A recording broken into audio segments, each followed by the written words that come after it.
welcome. If you're not new here, welcome back. I am actually editing today's video on my computer right here, and I realized that I didn't film an intro, so I am doing that now. But I'm really happy and excited to almost, I'm still working on it, but to almost have this video completely done.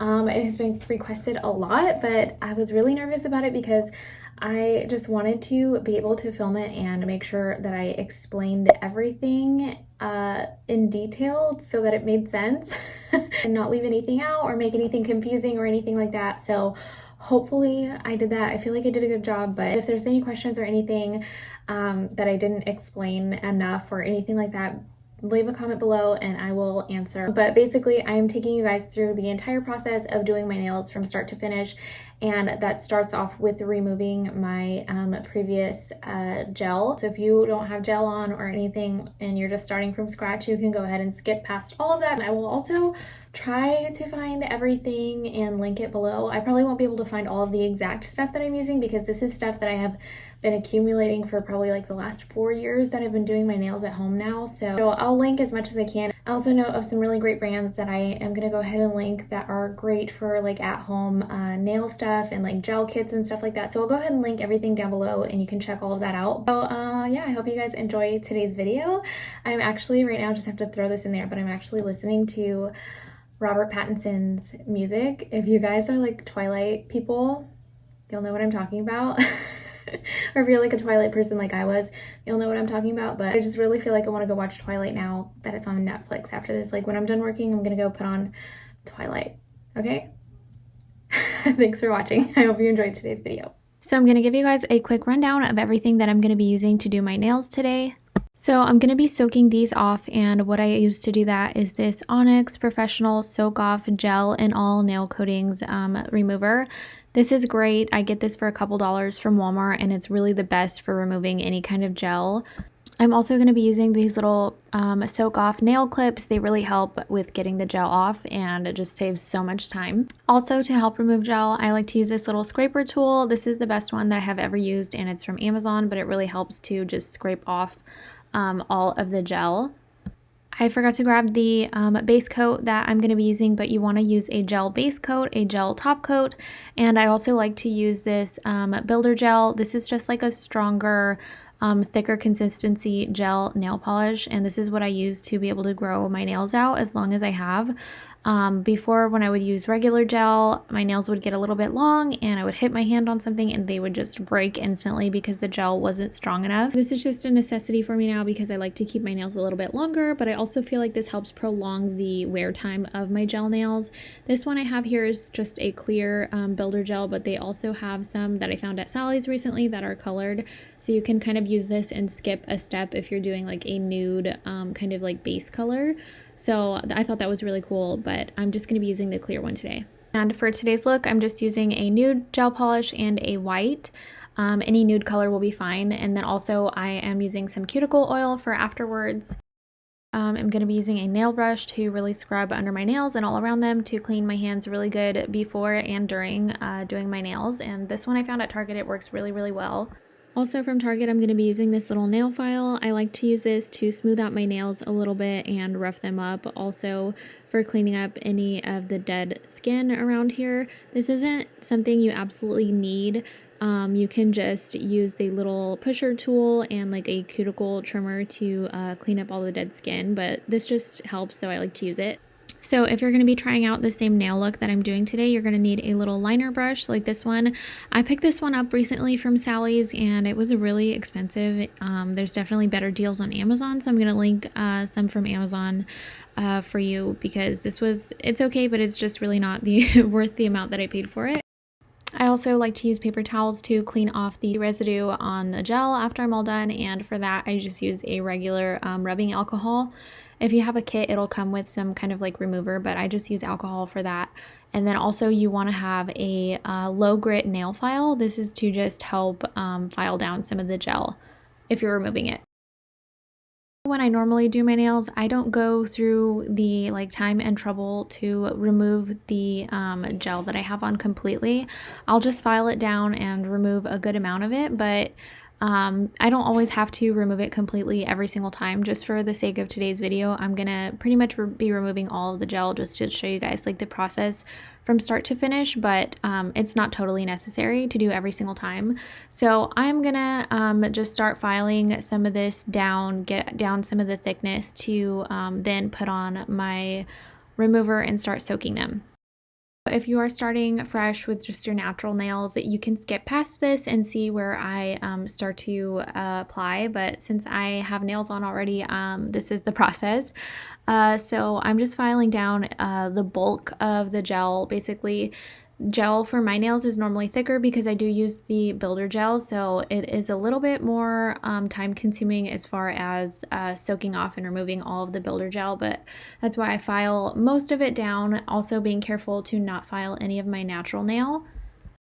Once I've got most of that filed down, I like to take my little cotton rounds, I cut them up into smaller pieces, and then I will soak them with the acetone remover and place them in the little nail clips and start soaking off my gel.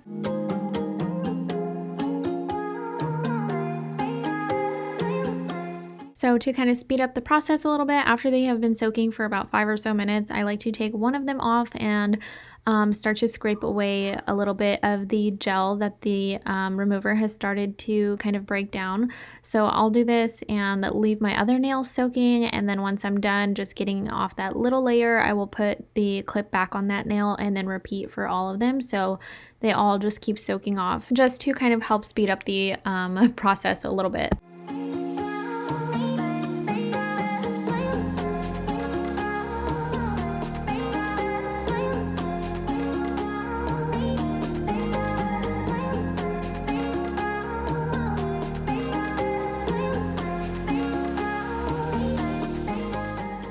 So once I get the gel off, I like to take my file and just start carefully filing away some of the dead skin around the sides of my nail and near the cuticle. If you're using a file like this, you just want to be very careful not to leave it in the same place for too long and to just keep moving it, because you can definitely burn yourself and it is not a great feeling. So I like to just use it very like a little bit at a time and not pushing too hard, not too much pressure, and also just moving very quickly. So I'll just put it on and remove it from my nail just super quick because I don't want to hurt myself. You also want to be careful and just make sure you're filing only the dead skin away. You don't want to file too closely to any like living flesh, like your actual finger. Just be really careful because you can cut yourself if you are filing your like actual living skin. So just be careful and take it easy if you are new to using one of these types of files. A little bit out of focus here, but basically all I'm doing now is just I want to get rid of some of the length on my nail because it's too long, so I'm just loosely cutting my nail into the shape that I want it to be. I'm just sticking with the same shape, but I like it to be a little bit more narrow, so I'm cutting the sides down a little bit and cutting away some of the length so that it's easier to file and also quicker. If your nails are shorter, then you can just skip past this and just file them into the shape that you want, whether it's square or rounded or whatever. It's a lot quicker if you have shorter nails.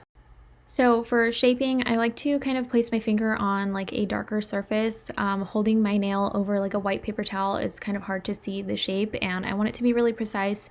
So you'll kind of see me do this a lot throughout the video just to be able to see what I'm doing better.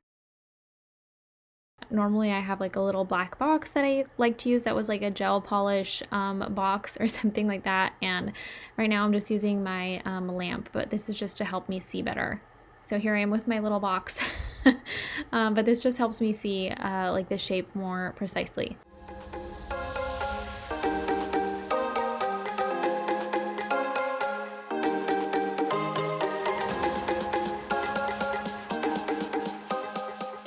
So from here, I'm just removing the rest of the gel from all of my other nails, and then I will start repeating the process of trimming my nails and then shaping them.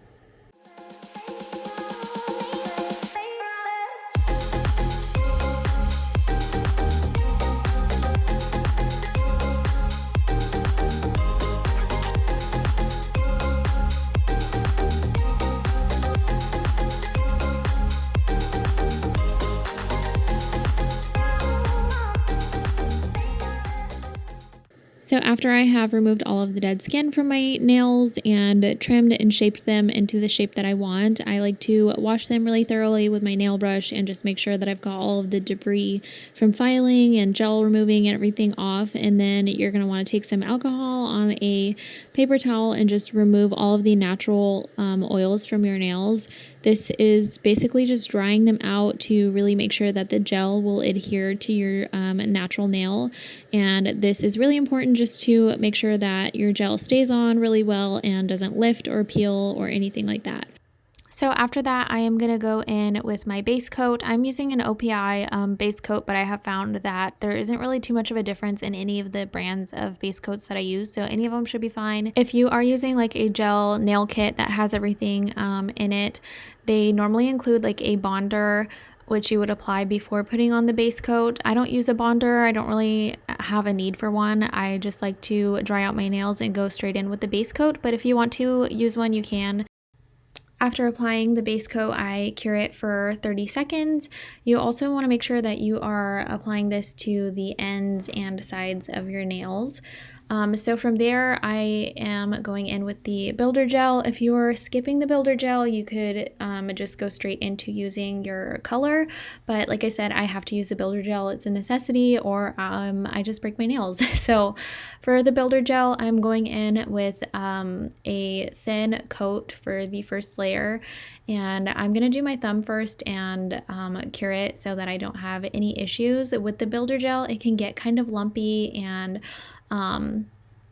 since my thumb is a little bit more difficult, I'm just going to do that first. So I like to apply a thin layer for the first coat and then go ahead and cure that. For the builder gel, I want to cure this for a little bit longer because it is thicker, so I will do like 30 to 60 seconds. So while doing my nails, I went to apply the second coat and I noticed a little bit had kind of ran down to the side of my nail. So I'm quickly just gonna file that little piece off right there and then go in with my second coat. Like I said, the builder gel can get a little like lumpy or bumpy because it is so thick. So after you finish doing all of your coats of the builder gel, I normally do 3. Like I said, I do a thin one for the first coat, and then the second and third coats I do a little bit thicker. But after you are done applying it, you just want to look at your nail from all angles and make sure there's no lumps or bumps. And if there are, you can just file your nail smooth. Dry it out with some more alcohol, and then go ahead and apply your color. Once I start applying the second and third coat a little thicker, one thing that really helps to prevent the lumpy bumpiness of the builder gel is you just want to take your nail and turn it upside down. This is why I do my thumb first with the builder gel and cure it separately, because it's a little bit hard to make sure that your thumb isn't at an angle if you turn your whole hand upside down. So that's why I'm doing this side first, but just turn it upside down, wait a few seconds, and the gel kind of naturally falls and smooths itself out. So that really helps prevent any of the lumpiness that you don't want in your nail. And then from there, I'm just repeating the same process with all of my other nails and curing them for 30 to 60 seconds after each coat.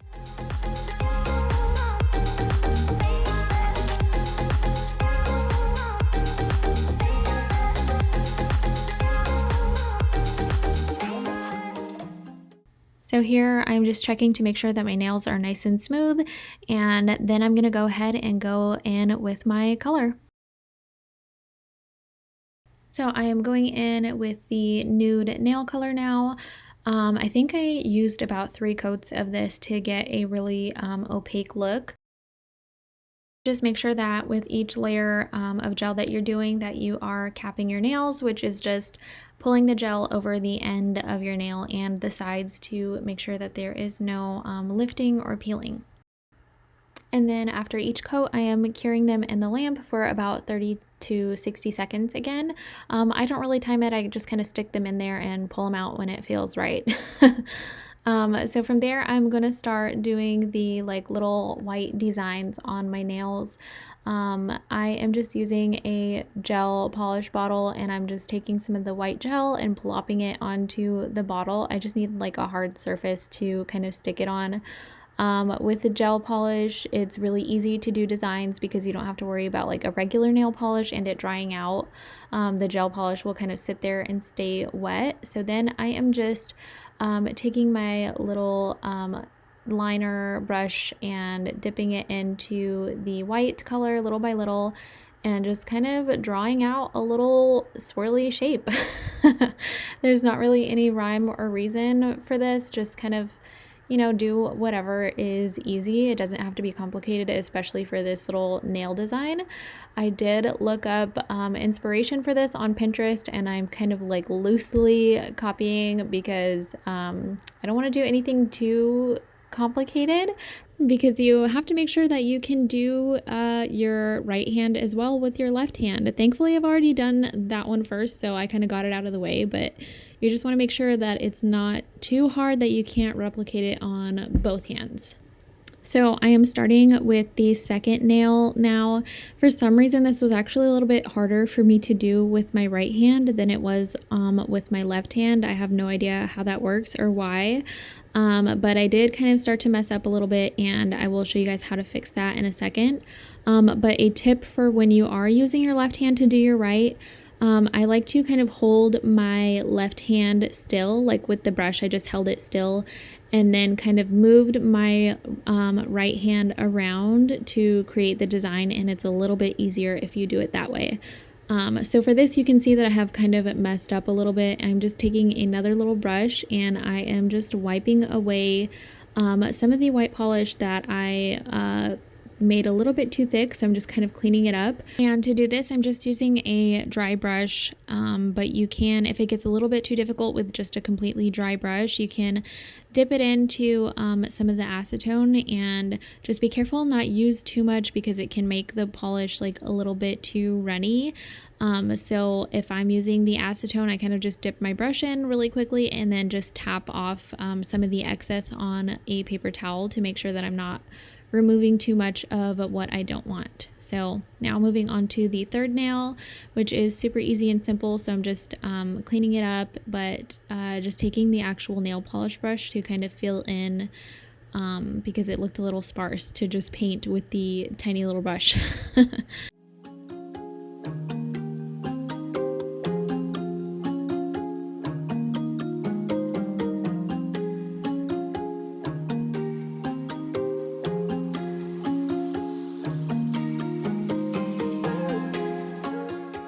So for my nails, I did all of the designs kind of the exact same that I did on my right hand, but I just flipped them so they face the opposite way.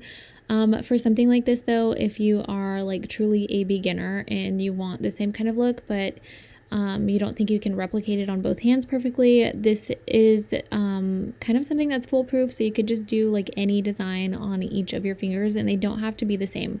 I just wanted to see if I could do the designs on my other hand. So totally not necessary, but you could just come up with a little design for each finger and have it be completely different and it'll still look really good. So once I'm done with all of the designs, I'm going to go ahead and apply my top coat and cure this for 30 to 60 seconds. And then after that, I'm going to take some of the rubbing alcohol and just really thoroughly rub off all of the residue that's on the top of the gel, which is like a little sticky layer. But just make sure you get all of that off. And then from there, I am going to clean up a little bit where the gel has kind of like seeped off. Normally, I will clean this up during like the process of doing my nails to make sure that I don't have anything there, but for time's sake in the video, I didn't bother. But afterwards, if you have any little like edges on the sides, you can just use a file to clean them up. And then after that, I am just applying my cuticle oil to my cuticles and down my fingers a little bit, and I am all done.